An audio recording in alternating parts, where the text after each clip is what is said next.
అఖిల భారత యోజన సమైక్య రాష్ట్ర సమితి ఆధ్వర్యంలో ఈ నెల 23వ తారీఖు ఆపరేషన్ ఖగర్ని వెంటనే ఆపాలని రాజ్భవన్ ముట్టడి కార్యక్రమానికి పిలిపిస్తున్నాం.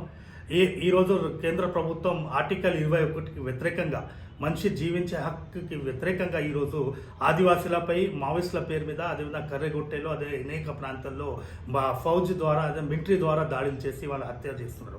దానికి మేము తీవ్రంగా ఖండిస్తున్నాం. ఎందుకంటే రాజ్యాంగం ప్రతి ఒక్కరికి జీవించే హక్కు కల్పించింది. అదే కూడా దేశ ప్రజల మీద యుద్ధం చేయొద్దని రాజ్యాంగం చెప్తాను. కానీ ఈ దేశ ప్రజల మీద యుద్ధంగా కేంద్ర ప్రభుత్వం దీనికి యుద్ధ వాతావరణాన్ని క్రియేట్ చేసి ఈరోజు అమాయక ఆదివాసులను హత్య చేయడం జరుగుతుంది. దానిలో భాగంగా అనేక మంది ఇప్పటికే అక్కడ బలి అయ్యారు. అందుకే మేము వెంటనే ఈ ఆపరేషన్ ఖగర్ని ఆపాలని అఖిల భారత యోజన సమైక్య డిమాండ్ చేస్తున్నాయి.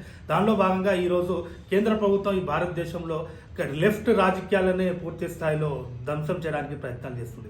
ఈరోజు వాళ్ళ బంచ్ ఆఫ్ టాక్లో ఉన్నటువంటి గవల్కర్ రాసినటువంటి ఈ దేశంలో కమ్యూనిజం అనేది కమ్యూనిస్ట్ వర్డ్ లేకుండా చేస్తాం, ఆదివాసులు లేకుండా చేస్తాం, ముస్లింలు లేకుండా చేస్తాం, క్రిస్టియన్లు లేకుండా చేస్తాం అనేది పూర్తి స్థాయిలో నాగ్పూర్ నుంచి తయారైనటువంటి బంచ్ ఆఫ్ టాక్లో ఉన్నటువంటి వాళ్ళకు సంబంధించిన అంశాలను అమలు చేయడానికి కేంద్ర ప్రభుత్వం పంపించారు. దానిలో భాగంగానే ఈరోజు భారతదేశ వ్యాప్తంగా ఈరోజు వామపక్షాలపై అదేవిధంగా వామపక్ష వాదం ఉండొద్దని, మార్క్సిజం ఈ భారతదేశంలో ఉండొద్దని, అదేవిధంగా ఇక్కడ ఉన్నటువంటి ఇక్కడ ప్రశ్నించే గొంతులో ఉండొద్దని దానిలో భాగంగానే ఈరోజు మావోయిస్టుల మీద ఆపరేషన్ ఖగర్ అనేది దాడి జరుగుతుంది. ఏదేదైనప్పుడు కూడా భారతదేశ ప్రభుత్వం ప్రజల మీద దాడిని వెంటనే ఆపాల్సిందే. ఈ ఆపే వారికి కూడా మన ఉద్యమం ఉంటుంది. అందుకే నేను అఖిల భారత యోజన సమైక్య కార్యకర్తలను అదేవిధంగా ఈ ప్రజా సంఘ నాయకులను అదేవిధంగా ఎవరైతే ఈ ఆపరేషన్ ఖగర్కి వ్యతిరేకంగా ఇప్పటికే గొంతు లేపుతున్నారో వాళ్ళందరినీ కూడా అప్పీల్ చేస్తున్నా.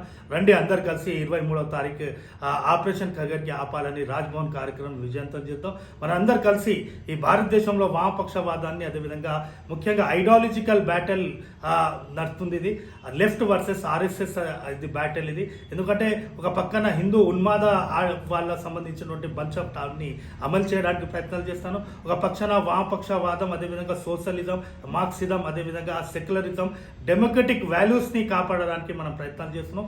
ఈ ఐడియాలజికల్ బ్యాటిల్లో ఈ ఐడియాలజీ నమ్మే వాళ్ళు కూడా అందరూ కూడా ఈ రైట్ వింగ్ చేస్తున్నటువంటి అరాచకాలకు వ్యతిరేకంగా వామపక్షవాదులు కూడా అందరూ ఐక్యం కావాల్సిన అవసరం ఉంది. అందరు కలిసి దీన్ని ఆపే వరకు కూడా ఒక ప్రజాస్వామ్య బద్ధంలో మనం పోరాటం చేద్దామని అందరు 23వ తారీఖు కార్యకర్తలందరూ కూడా హైదరాబాద్కి రావాలని పిలిపిస్తున్నాం.